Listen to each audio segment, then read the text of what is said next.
Little.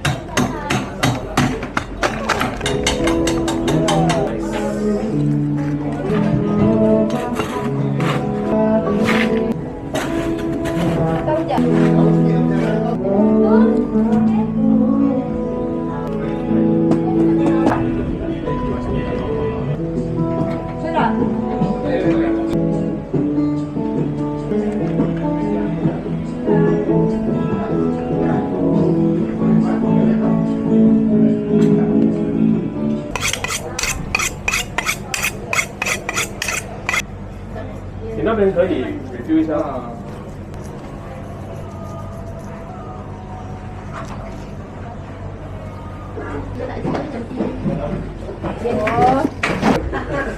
Jauh je kan tu.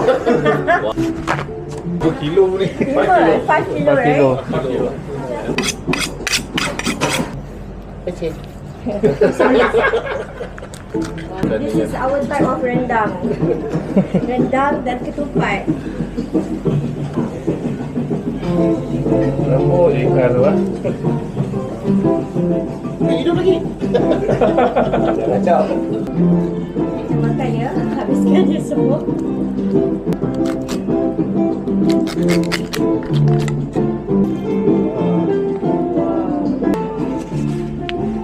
Better view pada sini eh.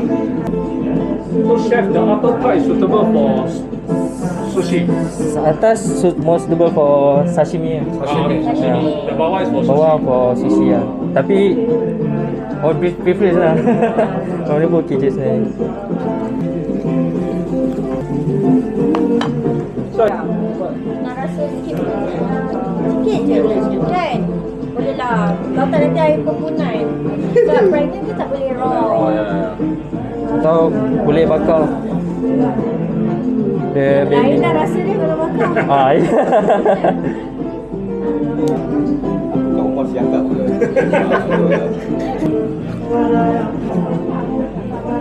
Hello? Okay, baik. Okay.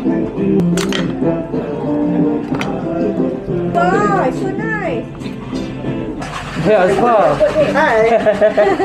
Kita berebut-rebut. Boleh?